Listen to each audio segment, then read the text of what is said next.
Okay, so yeah, we do actually have Nick 760 or 760. He actually plays a lot of Lee Sin, so I definitely want to take that away from him. But overall, I mean, it's just pretty standard bans that you would see from any other game. You don't really want to play against an Ahri. And speaking of standard bans, Twisted Fate. I mean, now Shen's going to come in probably. Probably, yeah. Or on the red side, unless they decide to leave it open, wondering if KMT will actually want to go for that first pick and then maybe pick it up in their first round. So we'll see that one. It'll actually be a Z ban here, which I think against a player like Overpower in particular, like he is that kind of player that loves to play and has in the past played brilliant assassins. I think Zed's a good ban here, but that does leave the Shen open for the taking for KMT. And they're actually kind of taking their time here. So, I mean, I guess they were assuming that Shen would be banned out, so they're kind of like, do we want to pick him up? Do we want to go into this? Because it seems all too easy to pick him up. And we've seen Shen so many times that how much of a nuisance he can be in that top lane, that split pushing. Not to mention, if you go that Spirit Visage, that Sunfire Kate build, his cooldown is just crazy low, so you can ult in multiple times, but we're not going to see him, at least for now. Well, that's what I thought, you know, leave the Shen open, maybe he gets through, and that's exactly what happened here. Zach going to be picked up for KMT. Expecting that to be a top lane, Zach, to be honest. But we'll have to see about that. Of course, 760 might end up switching that one out a little bit later on, but the Shen was locked in for 80. No messing around from their side of things. They know exactly what they want after that last round of picks. So what are they going to put in there with it? Jarvan. So much open. There we go. Yeah, I was going to say Jarvan, which is, I think, featured in pretty much every single game so far today, and for good reason. We talked about it earlier, you know, just his kit in general is overall very dynamically fantastic. I like that description, because it's true. I mean, this whole kit is so perfect. I mean, you get attack speed from his standard, there we go. His flag. His flag. Took me a second to get there. I mean, they had armor on it originally, but that got removed. But still, extra attack speed for your AD carry, extra attack speed for taking objectives, and not to mention just the whole early game presence you have. You don't need your ultimate to apply a lot of pressure. You have your EQ combo, and you can really shut people down. But one thing I'm worried about is, which I think Wicked was very vocal about this, if I'm not mistaken, or was some other top laner that said, Zach for Shen, it's a very, very easy lane for Zach. So I'm kind of thinking maybe we might see some lane swaps coming in. Well, we'll find that one out a little bit later on. What are KMT going to complement this Zach with? Obviously, all the AD carries outside of Vayne actually open up for this one. So, Caitlyn, Ezreal, Varus. One of those three for either team, I guess. That's pretty standard stuff these days, but we'll have to see if they go for anything funky. But I imagine that this Caitlyn may be finished and locked in here for KMT. You know, I almost don't want to put it past Overpower, that if he does lock that in, that could be mid lane Caitlyn. I don't want to put it past him, but to me, it's not like a champion that's in style. Like, he likes these champions that get in your face, that really make big plays, and Caitlyn obviously wouldn't be one of those, but we're actually going to see Rumble locked in here. So it's going to be a jungle Zach. This Rumble is something that Zazas has played a lot in the past. Intel Extreme Masters Brazil, brilliant Rumble player. He played a lot of it over there as well. So that's going to be coming in. And obviously that Caitlyn was locked in there as well for KMT. On the other side, obviously an AD carry and support might be what they think of next, which Sona available, the Zyra that they were hovering over is there as well. But one other champion that's gone through the bans and not been picked so far is the Thresh. Yeah, that's actually very true. I completely forgot about that since we're so used to seeing him first picked or banned away. And right now, I'm looking at AT Gaming's lineup, and one thing really comes to mind is the fact that they don't have a lot of damage. Having like a tank top laner and having a tank jungler pretty much, you kind of lack quite a bit on that. So you're going to need an AD carry, you're going to need a high DPS mid laner. We've already seen earlier on today just how it could kind of hold you back if you don't get a good start. If you get a bad start in that kind of team, you're going to stay behind a little bit, but they do go for some champions here. Yeah, Lulu, Varus, and KMT, oh my god, Sona, we can pick that one up. We'll have Sona in the team. But Lulu, Varus, we'll see what they combine that with for the mid lane. Something like Lissandra maybe, who is going to be right in the middle of the team. Going to be able to either lock someone down or, you know, mini Zonya herself to stay invulnerable there. And then have a wild growth as well from Lulu is another very big possibility. Of course, Shen and Jarvan are going to be right in the middle of them as well, so they're already prime targets for that. Over for KMT, they still need to pick their mid laner as well. I'm thinking Orianna might be a very likely possibility for KMT here because you have that Zac initiate. You saw that earlier on today. You put the ball on him, the whole ball delivery system, you keep them there, you knock them up, and then you have the whole Rumble ultimate just follow up on top of that. Wouldn't actually be a bad lineup, and it also means that Caitlyn will just be sitting there free attacking because won't be worried about anyone really diving on you since the other team has to deal with your front line. And well done, Jason. Orianna is going to be Karthus. Don't take it back. Keep the well done. Makes me feel good. Oriana, it's going to be Karthus, which, you know, he's another one of those, get in the middle of the team, do as much damage as you can, die, still do as much damage as you can. So, you know, that's what they're going to be obviously aiming for with that overpower going to play. Now, this time around, what are AT Gaming going to finish off with? You know, I don't think we're going to see it here, at least in this game, but we saw a resurgence of Fizz coming out lately, especially last week in the last week of CS. And yeah, in solo queue, I'm sorry to everyone in solo queue because that thing's been spammed constantly mid lane, I've been seeing. But Fizz is a really strong pick against Karthus. However, with their whole composition, it wouldn't be terrible, but it looks like we actually could see a mid lane Zyra as AP. And again, that for me makes quite a lot of sense. You're going to have the Zac and you're going to have the Karthus right in there. You can knock them up with those Strangle Thorns and obviously root them down as they come diving in. So it is going to be that AP Zyra in the mid lane. Pretty much everyone picking for themselves, funnily enough, around that in the AT Gaming team, except the mid lane and support who swap over. KMT, though, I really like their lineup. Xaxus, we know, has got a phenomenal Rumble. 760 with Zac, yet to see him here, obviously, since it's their first game, but everyone who brings Zac to the jungle, you've obviously got a big understanding of how he works. And those flyby, I don't want to call them drive-bys, because they're literally flybys with the smite that you can pull off on Dragon, and even on Baron as well, if you're really pro, are always going to be dangerous. Plus, gank potential. You can come out of nowhere with the Zac. Yeah, and I don't know, I'm still looking, I wish we saw an Oriana. Because first of all, I would have been right, and I would have felt good about myself. But second of all, because the whole ball delivery system, it just fits so well. But still, with Karthus, with a Rumble to give Karthus the opportunity to actually catch up and get into the middle of that team, it's going to be very high. It's going to be very nice for him. And over on the other side, you have really good disengage. You also have really good engage with the Lulu, with the Jarvan, with the Shen, and then also with the Zyra Grass Roots if you do land it. So it's up to AT Gaming if they want to go for an engage, or they just kind of want to play defensive and disengage if they need to, which you kind of have to do against a Rumble. You can't really afford to fight on top of his ultimate, so you have to be able to run away, and they have a pretty decent lineup for that.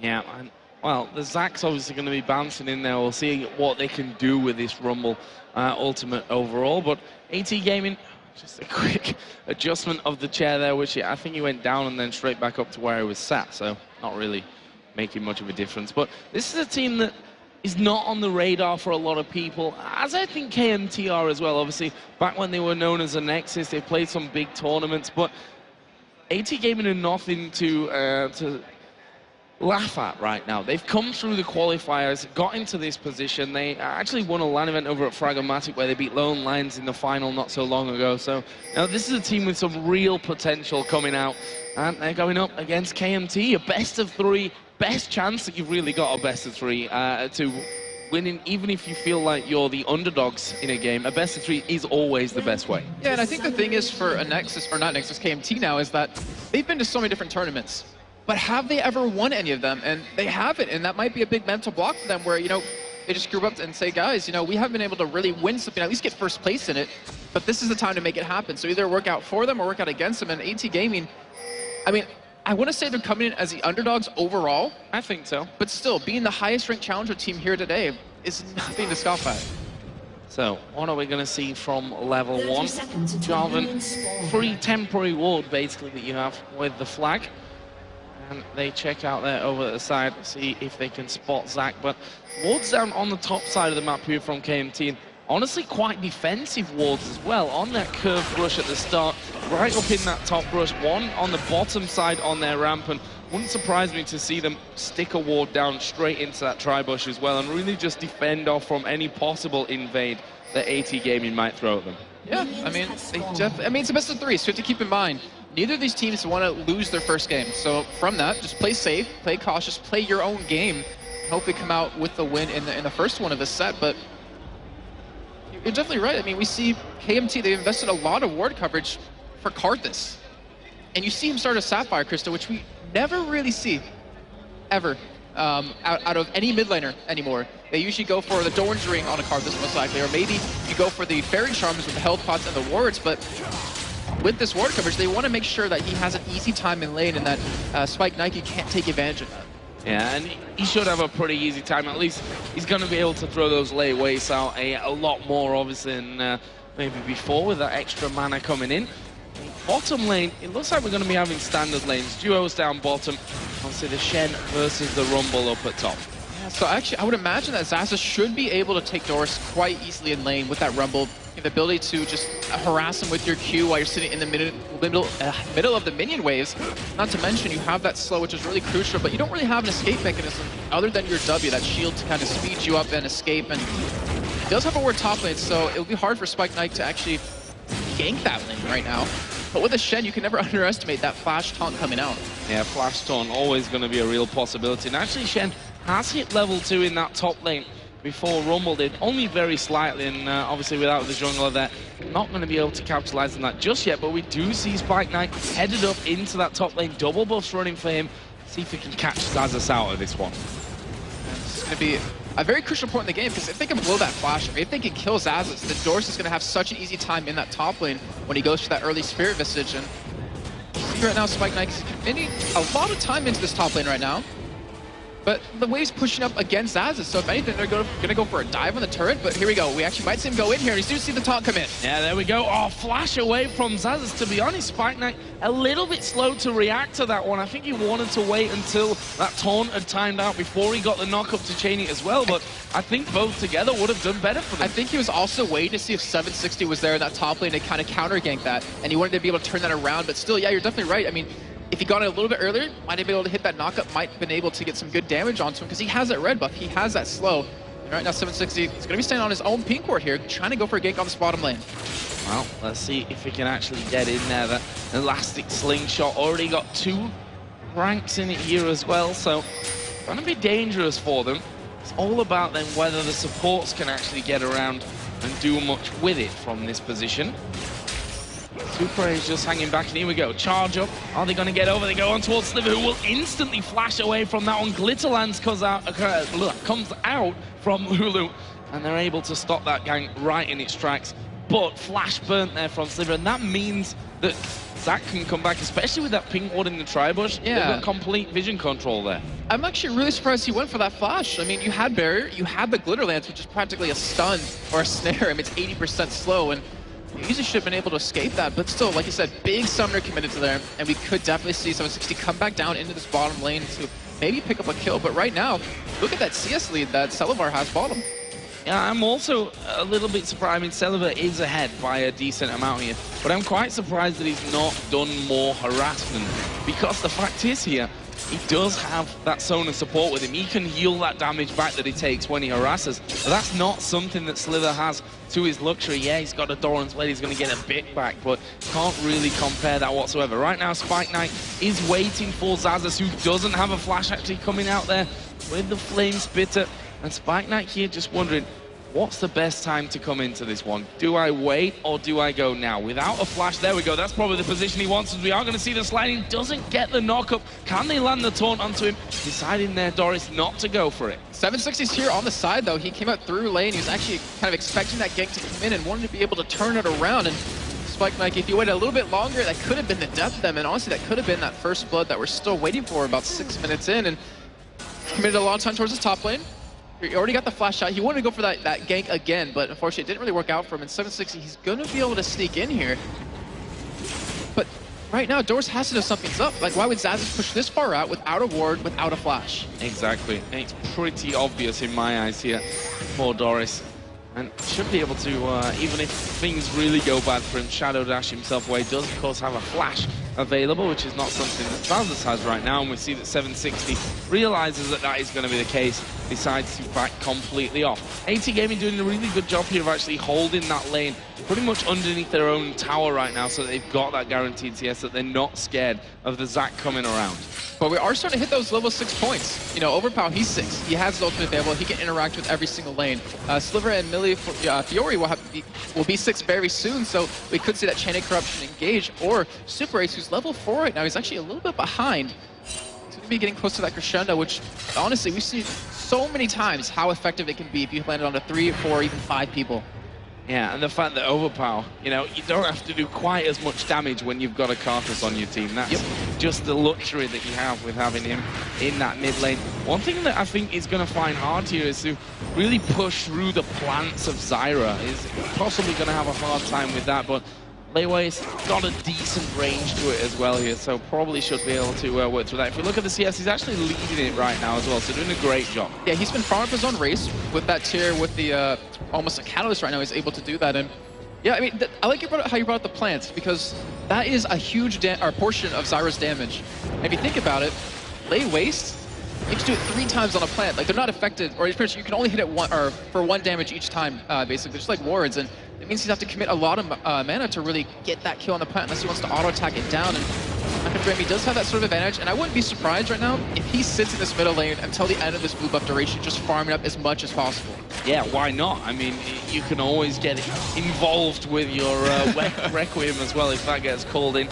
But up until now, not really had that many close-cut events, to be honest. No one's really gone super dangerously low, really anywhere across the board. I think Spike Knight was about the lowest that we've seen in the jungle there, going about his path. But a pretty passive game here right from the very start, and rightly so. First game of a best-of-3, you win this one, then you've got 2 more games to seal a victory. It's a big thing, both obviously statistically in a best-of-3, but also mentally. Yeah, especially since AT Gaming, like from what I remember, they haven't really been in front of big crowds or played on big stages against teams, and that might be one thing that kind of hurts them as we get into the game later on. But you're definitely right. Mentally, you need to be in the right frame of mind if you want to be able to win the best-of-3 here. And right now we see 760 visiting this bottom lane again. No wards in there, but we have both junglers down towards bottom lane. It looks like he's going to go in. Oh, this could end up being a first blood as Super A is going to take damage. Here comes the Requiem, but Super A's is going super low, and he's having to try and walk away from this one. There is a Dragon Strike to finish off first blood coming down from Spike Knight. The rest of the team able to escape from that one, but you see, even with the Requiem, AT Gaming able to get out of that with pretty much, well, I mean, it's Sliver that went the lowest, and he's at half HP. Really well done. If KMT waited about 10 seconds longer, Sona would have been 6, and they would have been able to turn that around completely. They went in when he wasn't, and obviously, as we saw, Lulu was able to use her ultimate there, but I seriously think, like 10, 15 seconds longer, they would have had the crescendo up. They would have easily had probably a triple kill in the end, because they had the flash down, or the flash eventually down for Spike Nike, and that might be nerves, I don't know. Maybe a little bit of miscommunication, maybe a little bit of nerves. Yeah, certainly didn't realize that Jarvan was there, which was also a massive part of that one.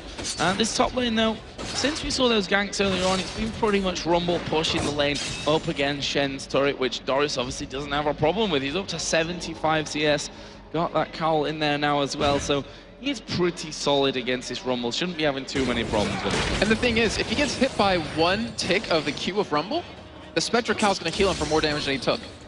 So in the end, he pretty much has like potential infinite health as long as he plays his cards right, but obviously Xaxis isn't going to just let 1 tick go through. He wants to be able to hit him as much as possible, and that cow, I love the addition of that item in 3.10. It's just so strong. Like, it allows the building of such early maps as this, which we're expecting him to go for that Spirit Visage as his first major buy. So a bit more of a quiet period. If we look at gold, it's only 100 difference here. We are going to see Equalizer put down there, and that's a signal that Xaxis finally wants to really go home here. Just clearing out that wave, using Equalizer, and he will completely back away from this one. Right now, Millefiori just trying to put down as much damage as he can on towards Celeber and Super A's and try and force them away, but honestly, not really much to say about that one. AT Gaming, though, have got that vision control down in this bottom lane, so that opens a lane gank once again here for Spike Knight. Yeah, I wouldn't be surprised if he does visit it, because he is level 7. He does have that ultimate up yet again. Enchanted Corruption's available, as well as Lulu's ultimate. Right now, this is like one of the first times that AT Gaming's been able to push out past this halfway point in this bottom lane.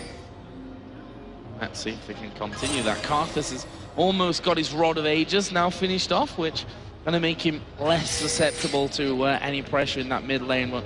So get things ticking and get that up to its full speed.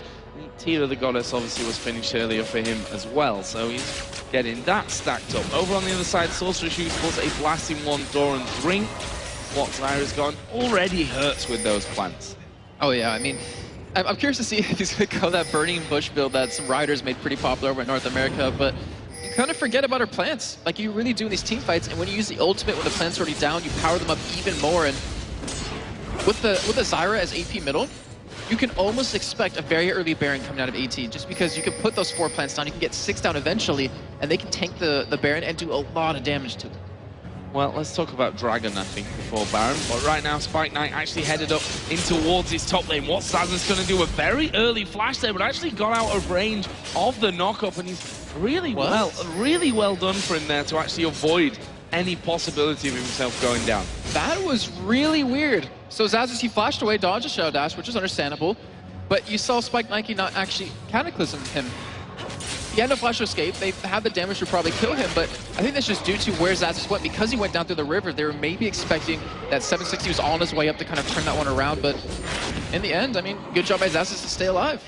And the good thing is, from 760's point of view, he doesn't really have to be that close to actually jump and get himself involved in that, thanks to that range on his elastic slingshot. So we see blue buff here being done by Zyra, letting the plants do all the work. And again, we move back to that more passive farming stage. Actually, you can see that KMT actually ahead in the CS. That's thanks to that mid lane, the jungle as well, which is 20 CS ahead. Yeah, and if they keep this up, I mean, they're farming pretty well, and I have to give Doris credit. I mean, he's farming phenomenally well on that Shen, 102 CS. And with that early lead, I mean, a Karthus who doesn't get interrupted, which he hasn't even been ganked middle yet, but if he doesn't get interrupted, keeps farming up really well, gets those items that he needs, his damage is just ridiculous as the game goes on. But right now, Spike Nike's heading up towards his top lane. He was spotted by a ward, and it looks like Zazas will be able to back away in time. Yeah, ward already coming in. He's used his equalizer, which tells me that he's going to be going home anyway. Spike Knight there having the same feelings about that one, so he will back completely away. There we see Zac actually coming down towards his bottom lane. Not exactly Mr. Inconspicuous there, just walking straight through. They know you're there. He almost blends in with the ground and the trees. Almost. About the same color. And I was actually curious why he was down there. I mean, he's staying right next to a mini-wave, didn't hit any of them, didn't level. I don't know. But we're going to see Dragon potentially start up here very soon. And why not? I mean, you have Doris. He's level 10. He has an ultimate to get down here. He has that cooldown reduction from that Kindle gem. And as long as you can keep Karthus out of the middle of that fight, then you should be able to do pretty well, especially since Zazas doesn't have that ultimate up, since he just used it top lane to farm up. Saw the damage coming out there as well from the plants on towards Zac at the back of that Baron pit, and that's gonna be a problem for them as well. I think a lot of people really underestimate the damage that an AP Zyra can bring to a game. So I think that's due to the fact that you don't see very many of them anymore. Yeah. I mean, the only other person that I know always runs Zyra, or a lot of the time, is Kowtar, which is currently on the other stage, and Morden. Exer, sorry, I was going to get it eventually from the old Giants team back in the spring split of LCS. Yeah, not many people running that these days, although that damage potential is incredibly high. There's Spike Nike up at the top lane, stood right on top of a ward. Zazas shouldn't have any problems getting away from that 1-1 now that he knows that that Jarvan is actually there and could possibly come his way. Requiem, we've not really seen being used much, only that one time, and that shows you just how defensive this game is. However, Spike Knight has actually come in towards River, and look at this. Zazas thinks he's actually gone down, but he's not. He's up in this top lane, he's up in this top rush right now, and Zazas may be in trouble. There's the equalizer going down. They're going to burn from it inside of that one, and there is a Requiem. Zazas getting the 1 kill. He does die to Doris in the end, but that will be a 1-for-1. Meanwhile, down at the bottom, Les Bounce comes in. This is tied up brilliant there as Super Ace dies to Millie Fiora. Stan United coming down. That will save the support. They lost the AD carry, and we end up with a 2-for-2. And just as we were talking about that Requiem not coming into play too much, you see it coming in that top lane, but he doesn't even get the assist. And a fantastic job by Zez right there to burst Spike Knight down. He did not expect that much damage coming his way. And I did. Yeah, neither did I. And one thing that I like to see out of Varus right now, most Varuses we see a Bloodthirster, Last Whisper come in, and then Infinity Edge is like combo as we do see a nice taunt onto Celavar, but he's going for a Blade of the Rune King as his lifesteal item. And I can kind of understand that. I mean, yeah, you can do a lot of poke with that Bloodthirster, but when you have a Rumble trying to get on top of you, when you have a Zac trying to jump on you, and you have a Karthus trying to get on top of you, the extra movement speed you get from that makes you kite a lot easier. It gives you a little bit of a burst heal as well, and that's what he's going to need in these fights since he doesn't really have any other escape mechanism. So, the way this game's gone, I'm pretty sure we're going back into a quieter phase. I think so, yeah. And that's just how things have really gone between these two teams here. Now, first matchup of this best of 3. Currently, Celavar coming back into lane with that Infinity Edge now. See what damage he can do with that. Well, overpowered despite the constant pressure in this mid lane from those grasping roots and the plants that come out of it. Is actually pretty far ahead considering that. Yeah, I mean, we're only 17 minutes in, and he's going to hit that 200 mark right now. And I think he would have liked to push the turret a little bit harder, but against a Zyra with... Ooh, he's actually going to get caught. Yeah, they're going to go in here. There's a flash coming straight out. Grasping Roots will actually land straight on towards Zach, and well, not too much danger for him there in overall. And just as we were talking about in the pregame, how as a Zach, you don't really even need to be near the lane you're actually going to gank. He jumped from the Wraith camp over the wall into River and stopped and hit him. That was just ridiculous, and that's the distance you get on that elastic slingshot. So Jarvan's actually waiting in this bottom lane right now, but he stood right on top of a ward, pretty much wasting his time at this point. There's no chance that KMT are going to get caught out by that one. Smart play to actually back away and just farm up those golems. And I was trying to say earlier that Overpower, I mean, I think he would like to push the turret a little bit more, but since you're against a Zyra, which the plants, they killed minions very quickly. Your Grasping Roots with your Q does very well. Kind of stops him from having that ability to split push, or to push. But then again, I mean, if Zyra's pushing back that hard, then it makes it so Overpower doesn't have to extend too far, and the possibility of a gank is very unlikely. Well, there's the blue buff going over to Zyra. And be spamming constantly. Actually pretty much got that Rabadon's death cap complete at this point. And we are going to see AT Gaming make a move for Dragon. Now this is interesting because this will set the teams apart by a decent amount for pretty much the first time in the game. And AT are going to pick that one up, and that gives them around about a 500-600 gold lead. And that was a brilliant response too, because Overpower, we saw Jensen actually see him go in for his own blue buff. He knew the timer on it, and they're like, all right, well, I can get blue a little bit quicker, and then we just take Dragon right away because we know the threat of a Karthus won't be there. So great game awareness. That death cap is definitely be done when he goes back, and the damage he's going to put out in these fights is just going to be ridiculous. Now, we'll see if AT can actually hold this one, because the deficit that they had is only really from farm at this stage. They got more kills on the event, but they've actually fallen behind in the farm. So that's something that they may become stronger at once these items actually start being built up for them. You can see that Overpower just stacking his tier there in mid lane. He's got that blue buff on. He's like, well, I'm going to use it. Cooldown reduction. Get that all running up, getting that stacked up. But this first tower might bring us right back even, or even swing the gold over towards KMT if they make a move for it now. Fight Knight, he is heading down from spawn. He's going to be coming out to that bot lane to defend it here, and should be able to hold on to it. And Overpower, I mean, I think all of KMT realizes that he needs that Xerath's Embrace done as soon as possible, because the damage that's going to be put out against him, he's going to need that extra shield coming in to save him. Right now we see Spirit Visage done for Doris, has that cooldown reduction, has that match resist and the extra regen, with also a Sunfire Cape almost done for him, so his ability to push back against Xaxis, even though he's already ahead in farm, is really going to kind of skyrocket here. And Spike Knight showing bottom, it means 760 is going to have to come down here and help defend. Yeah, and a fallback ping being brought in for this one. That turret is so low there that they could have that one away. Zyra has, by the way, just finished off that Rabadon's death cap. Got a second blasting wand in there as well now. Really interested to see, number one, when we get to a team fight stage, and number two, how this really goes down, because this Zyra is going to be very crucial to it. Yeah, I mean, the ultimate coming out of it, if you can hit it perfectly, at least in the right position with the zoning potential you can pull off, you can pretty much have Karthus and Zach separated from the rest of their team. So Silverwire won't be able to run in, won't be able to do any damage. And you can take a look. Actually, we do see the ultimate come out of Varus. Yeah, Chain of Corruption comes down there. Silver trying to get away. Actually will net away. There is the barrier coming down, but by the time that's gone, Spike Knight able to burst through it. And that will be another kill coming in here for AT Gaming. Cyber with that flash, Chain of Corruption coming out, nailing it perfectly here. Now we see Overpower might go down. Wow, that was a lot of damage coming straight out there. Stranglethorns actually got away from that by Overpower in the end. Use this flash to make sure you avoided them, because that was pretty much certain death. Now, AT going to try and push the damage back on towards this bottom turret as 760 dives in there, gets polymorphed up, and they're not going to be able to stop this happening. We will see Requiem coming down, but that's not even going to be enough to force them off that turret, never mind think about getting a kill. Yeah, I think that was very defensive ultimate out of him. It was very late if it was. Well, he wanted to make, yeah, so I think 760 expected them to dive him under the turret, but they just kept attacking it. They just took it down. Now Overpower might get dove here, but they kept hitting it, and with that, Overpower, yeah, he's going to die here. Yeah, he's dead.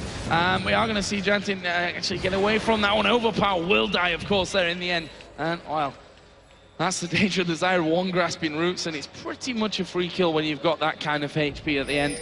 obviously Requiem was used a little bit earlier on, and that just shows the danger that this Zyra really has, at least in this 1v1 against Karthus. It's not really that much of a competition. Yeah, and considering that they were getting out-farmed in quite a few of the lanes, AT Gaming's been doing a great job of roaming around, picking up kills, and that's something that right now KMT hasn't really been able to do. Even with the Zac, 760 hasn't really been that effective in these ganks. He hasn't had that opportunity to really make them happen. Usually, it's just him reacting to where Spike Knight's going. So, Melifiori, no need to put a pink ward down by Dragon. That, of course, was taken just a little while ago, but with that Ruby Sightstone in there, he's like, bam, bam, bam, bam. We got vision on this bottom side of the map. No problem on that front. And see that although Slither is a little bit behind from this one, he should be able to bring that CS lead right back into his favor. Yeah, and that Blade of the Rune King is done for him, so Slither's going to have the ability to kite really well in these team fights. However, Selavar has the Infinity Edge done. You know, about 20 minutes in, that's actually a He's actually had time it for him. Since 16 minutes. Yeah, So that's amazing. That's exactly what they need out of him, and he has the Zeal coming in with that, so he's going to be going for that Blade of the Rune King, or not Blade of the Rune King, the Phantom Dancer next, which is going to really help out. However, Doris is so tanky. 194 farm. Sunbreak Cape almost done. He's sitting on 1,400 gold to back with, so he will have that done when he goes back. And if he builds like a Random's Omen next, he's just going to sit on top of Selavar and he won't be able to take him down. And that's going to be a huge amount of damage that KMT is going to miss out on. However, you know, they do have a Rumble. They are running a 3 DPS composition, where on the other hand, AT's are only running 2. But they may have the tankiness to get through a lot of that, and that's could be a big factor coming into this next team fighting phase. There's a couple of turrets now down for AT and one over for KMT, which probably means that we're going to see a little bit more movement around. We can see the minimap, a lot of wards down, pretty much a full line of wards from AT Gaming, even investing those pink wards to make sure that they keep control of that. And we are going to see the first oracles of the game coming out here as well for Melifiori, as he heads down and starts to clear things out. Yeah, and Joe, this is like the type of game, starts off slow, and then it gets really explosive very quickly. Like all the fights we've had so far have been just out of nowhere, all of a sudden happening with a couple of kills coming in, and I think it's continuing to be like that. Dragon will be up in about 10 seconds here, and I think AT Gaming, they're all set to go for it. I mean, you have Zazas coming down. They want to be able to contest it here, but Doris is just farming top lane, and he's level 15. If he hits at 16 before the ultimate, he's going to have a really short cooldown, and he has the ability to split push while at the same time applying pressure at this Dragon. Now, there we see actually Cataclysm use here in that mid lane. Zaza's going to get himself polymorphed up there. Grasping Roots miss. There comes the equalizer, but Zac jumping in towards the back line. He's going to bounce straight through things, and now they could be in trouble here, AT. This is a lot of damage coming down. Requiem's going to do the work as well, and in the end, doesn't actually pick him up a kill there. He got interrupted. I was going to say, what happened to that one? It won't actually matter in the grand scheme of things, though, because KMT come through. That's without the Requiem damage, picking up an ace for nothing. And as you said, getting explosive so very quickly. They're going to turn for Baron 25 minutes in after being behind for quite a while. That was such a good attempt by Doris to stop that Requiem from coming down, but just like you said, didn't matter in the end. They were able to pick up all those kills, and now picking up a 25-minute Baron. They were down, you know, one Dragon. They were down 2 turrets, and they just skyrocketed through gold. Their items are going to be coming in very soon because they're all sitting on over 1,000 gold at this point, and they should be able to have a free middle turret off of this. Yeah, they are going to take this turret. They're probably going to have Dragon away as well. So an ace, a Baron, a Dragon, and the turret from this one as well. It doesn't really get much better 25 minutes into a game than picking up those 3 objectives, to be honest. And obviously the ace on top of that, that Dragon will go down. That's going to be a ton of gold to go with. Every single person outside of the support got over 1,500 gold to go back with and spend, which means Death Gap going to be in there for Karthus. Well, just a whole host of stuff is going to come out. We see Locket of the Iron Solari being picked up, Leandra's Torment for Rumble. Bad times now for AT, just like that. Yeah, and that's how quickly a game can turn. Just as we were mentioning about how explosive the game can get, I don't know where this big fight breaks out, a lot of objectives taken, and that's kind of mistake that you make that you really, not shouldn't, but you really cannot afford to have in a game where the other team can kind of carry this through. And, you know, most pro teams, if they get an advantage like that, if they get that many things all at once, then they're going to take the game. Like, there's no doubt about it, unless they make a major mistake, which right now, AT Gaming, they do still have a lot of damage, but here's the gank in this top Oh, side. Doris could be in trouble from this one. We've got the Rylai's Crystal Scepter in there as well to keep him slowed. There's the equalizer going down. 760 is tanky enough to go into the turret. Bounces in. Less bounces than used. Good Cataclysm coming down, but they might try and turn this one around. There are the Strangle Thorns coming down. Zach may come back to life from this one. The damage is under the turret there, and that will be a nice little turnaround, ending in a 1-for-1. It's jungler for top lane, and it was Doris that needed to be killed. He's done a great job up until now. Handy little kill coming down for KMT. Yeah, and Zazas, I mean, he's 3-1-3 now. 197 CS. His damage is very high at this point, and when we start seeing these team fights break out a little bit more often, the whole crescendo, the Zac ultimate is really going to become powerful with his ulti following up as well. But right now, rest of KMT, they're just pushing this middle turret, and they got it down to about a third health. Yeah, Last Whisper coming in for Celiver as well. That is a massive pickup for them.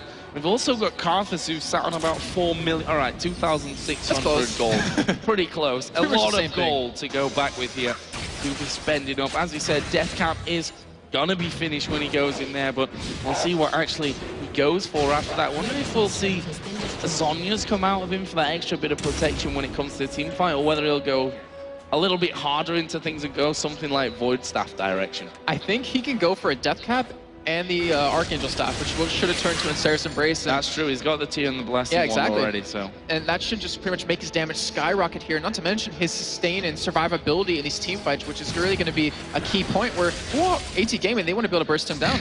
Yeah, so Death Cap and the Archangels, one fair swoop there. Obviously, Ensar's Embrace, because the Tear was already stacked up there right from the start. So that is a very scary Karthus that's just appeared on this map. And if he wasn't doing enough earlier on with that Requiem, he now is up to almost 600 AP. Damn.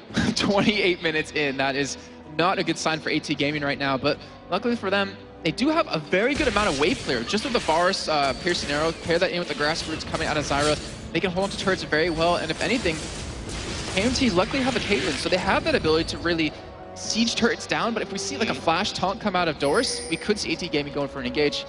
However, against a Baron of KMT, I think they're just going to let this one fall. Yeah, right now, probably not the best idea, but look at that Karthus, a third pretty much of the damage there from Sliver when he's on his own to get that bonus. And right now, they're waiting right outside the door, and you can see AT like, nope, not going to try and defend that one. We have to back off. We have to give that one up against this Baron up KMT, and that will be the first inner turret of the game going down.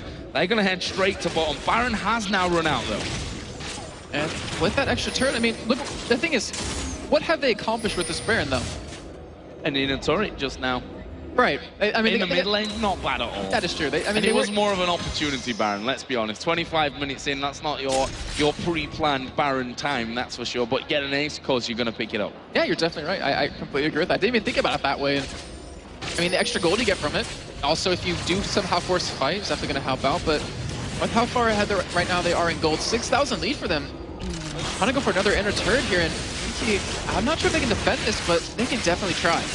Bad news when your Jarvan takes a third of his health from an ace in the hole to go straight through there.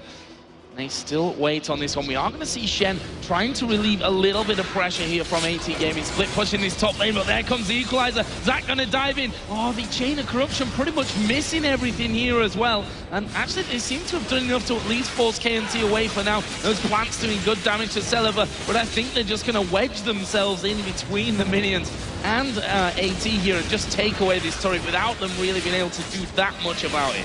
And with Doris showing top lane, I think it was more about KMT's like, all right, we see Shen, let's just go for it, because we know he won't be able to flash initiate on top of us, and with him actually being there, they're being a lot more hesitant to take this turret down, but with another minion wave coming in, should be another inner turret for themselves, taking it 5-2. So here we go then. A couple of hits from Caitlyn and that turret is dead, as we are going to see Zac charging up and diving in. There's a crescendo. Stranglethorns only knocking Super A's into the air from this one. And already we see Doris getting one in there, but is it going to be enough? Actually, they're doing really well. Requiem comes down. Double kill for Doris. Zazas is going to die here, and that's another one coming in. Triple kill for the Shen. 4 men for 3 taken away. And Doris is still chasing 760. Already used that Shadow Dash here. They're charging it up. Why did he cancel that one? I have no idea, but that's probably going to be him dead right now. He's pretty tanky, so lives through. There is Doris still chasing him down, though, and that would be an ace coming back what a crazy game. An ace for either side. These turrets falling left, right, and center, but AT bringing that one back. They still obviously have a gold deficit because of those turrets and the Baron and the Dragon that followed that one earlier as well. But in terms of fights, that was pretty much spot on for them. Well, it went ace. It doesn't get better than that, does it? And that was a delayed Quadra coming out of Doris. And the thing is, like I just talked about this, he was top lane. Then KMT's like, all right, we'll go for this turret. It should be pretty free. But he was there this time. And with him and Jarvan both diving in on the Caitlyn with the flash chunk coming in, they were able to kill him. So all the items he's been able to accumulate with the Last Whisper, the Phantom Dancer, the Eye Edge, doesn't mean diddly squat. And he's going to build towards a G8 now just to be able to survive against this. And Doris, just wow. His items, even going in with the Wit's End here, which was changed quite a while ago. It used to give you magic resist on hit, but it actually takes away magic resist from the target. Now it gives it to yourself. So it's actually a very underused item, but a very powerful item. As I said, my grandma's best friend was called Doris. But Doris is a different kind of machine here. That's definitely not an 80-year-old woman that we're seeing play this one. He is absolutely incredible this game so far. And, well, it started with just farming that top lane perfectly. Like, he had a lot of pressure from Xaxus, but it didn't... Wow, you've got to go back there and finish off the Dragon. There we go. Almost leave him before the Dragon actually goes down, but they will pick that one up and still leaves them with a very, very strong gold lead. And I still feel like KMT are feeling stronger at this point, that they're probably thinking we messed that team fight up. Yeah, and I think right now that with that last fight that AT Gaming got, they kind of made their stamp on the game. They're showing like, you know, we're not out of this. Yeah, you got a Baron, yeah, you got a Dragon, 2 turrets, all that good stuff, and an ace right before, but we can still win fights on you, and you have to kind of be prepared for this. And right now, they're the ones going for Baron here, and KMT, they haven't really been able to respond just yet. They're waiting on the sides to make this engage happen. Oh, there we go. 760 going to dive in. We will see Stan United getting involved in it. The equalizer not brilliant as Cataclysm comes down. They've gotten rid of Zyra from this one, but can they take the rest of them? There's a great crescendo coming through. Doris very tanky and is able to survive to half HP right now as he dives in onto the back onto Celeber, but he will be shot down here by Rumble. There is the death for Jarvan as well, and just like that, a 4-for-0, almost a complete swing of that last fight, but the same as the fight before that one. That's how crazy this game is. Yeah, I don't know. Again, I think that was due to Doris being bottom lane. He was spotted, and the rest of KMT decided to go in. They have the damage to just burst someone down, which they're able to get Sliver. Actually, they didn't get Sliver. They engaged upon Sliver, but he was the one to actually escape right there. And Janitin, he doesn't have an escape mechanism. He doesn't have a Zhonya's yet. So he doesn't have that ability just to take some damage. Zhonya's out of it while his ultimate knocks people up and has the ability to escape. So again, an absolute ton of gold KMT have gone on with, which means a Guardian Angel for Caitlyn, which means a Void Staff for Karthus. Again, 2 more terrifying items to add into that one. Even if you can get Celeber out, he's going to be coming back to life to haunt you from that. But we'll see if KMT can do better this time around with that Baron, because, as you said, first time, okay, they got an inner turret, and it was more of an opportunity Baron. Yeah, I think you're right. This one has to count a lot more, in my opinion. And yeah, I mean, they had AT Gaming go for it, which I'm not really sure why they did, especially off the back of an ace. I mean, they're still behind quite a bit in gold, and they must have been feeling very confident, but now it's a 10,000 gold difference almost at this point. You have major items coming in across the board for the entirety of KMT. Even Xaxus decided to get a Void Staff, which when you ever see that, you usually see like a Zhonya's come in as a defensive item. Their damage is just going to be ridiculous here. Janitor without a Zhonya's isn't going to survive, and Sliver, you see him going for his Banshee's Veil, it looks like, because he needs to be able to survive this burst that comes out of KMT. Yeah, that'll be, or could be a big thing. You never quite know how big a role the Banshee's going to play, you know. It could be just one tick of a spell which really doesn't do that much. Or it could be like a Requiem. Or it could be a Requiem that it blocks, and that's the real big thing about the Banshee's Veil. And especially now, since obviously since quite a while, actually, that cooldown is shorter, than you're going to have it up more often to be blocking stuff. But with that Baron ticking away, let's see how much KMT can do with this one. As you said, it's close to a 10,000 gold lead. Like, that is a massive number at this stage of things. So let's see about that. And we see a Void Staff as well for Rumble. So in terms of magic damage, they are so on the mark at this point, and not too bad either when you look at Caitlyn. Oh yeah, I mean, and right now it's really unfortunate for Sliver, because with that, the Spectral's Cow, I mean, he doesn't have any attack speed, doesn't have a Last Whisper, and he kind of doesn't really need the Last Whisper against his team because there's not a lot of armor built up, but you're always going to need that, especially for your poke that you want to do against this team. And right now, without the attack speed, he he doesn't have a lot of sustained damage. He has to kill something to kind of get that extra bump in there. And then right now, there's no random wins. There's no attack speed slow for KMT. And honestly, I don't even think they're too worried about Sliver. They just want to kill Janatan right off the bat. Yeah, that's what they're aiming for. If they can keep that Stranglethorns out of the fight, that's actually a massive deal here. And they see once again Shen is not there, which means yes, he can come in with Stand United, but he's not going to flash engage. We are going to see the Jarvan diving straight on top. But Oof, you're locked up. You've locked the Karthus up, and now he's flashed away and he's right on top of your team. Janatan is going to go down. There is a Requiem coming in as well. It's going to do a good amount of damage. We'll give him a double kill in the end. Where's the rest of KMT? They need to get involved with this one. Spike Knight tries to get off. They manage to lock down Sliver with the crescendo. His chain of corruption will spread, but this could well be the game here for KMT. It will be the game. In fact, they've got about a minute spawn time to come down, and what a performance. A very, very close laning phase. Aces for either team, and well, that opportunistic Baron that KMT picked up first of all, then losing an ace, and then winning the ace himself, picking up Baron number 2. This time they've really done it justice. They're going to win game number 1. And you really have to appreciate the calls they're making to just go in. I mean, they saw where Doris was, they saw where Shen was, and they were like, all right, we can fight this, we can probably win this. And then Overpower just flashed into the back of the team. You saw the damage he did, and Janatan just didn't survive. He could not handle that many people in his face, and he didn't really have the ability to get the seedlings down to really kind of get the plants out. And he went for a Riley's Crystal Scepter as his kind of defensive item to just stay alive, and unfortunately, it doesn't really help when you have this many people hitting you at the same time. Sadly not. And again, we talked about Zaz's Rumble. That it was fantastic when we saw it over at Intel Extreme Masters Sao Paulo. And look at his score there, 7-2-9. Leandri's Torment, Crystal Scepter, Void Staff, and a needlessly large rod coming in there as well to go Zhonya's, or even to go Death Cap. Who knows how much damage you really wanted to get and protection from that one. But overall, an incredible performance. It was actually, the lane phase was long and drawn out, and AT, they fell behind naturally in that through farm, actually. But when it came to the team fighting phase, I've got a feeling that KMT's, longer time together and their international experience that they've got may have given them the edge on that front. And the thing was, like, AT Gaming, they were behind in farm in the beginning, but they still did extremely well in the laning phase because we did see Spike Knight come in multiple times, ganking multiple lanes, and because of him being so aggressive, you saw 760 being forced to react, being forced to kind of counter gank every single time, and it was really unfortunate they weren't really able to carry that through in that one fight where we saw KMT get Baron, got an ace, got a dragon, got a turret. That was just so much gold that they got out of nowhere pretty much just off of that one fight that really AT couldn't really handle. They did it once, but they just couldn't do it that second time. Well, that was just game number 1. When we come back, we're of course going to jump into game number 2, and we'll see if AT Gaming can come back.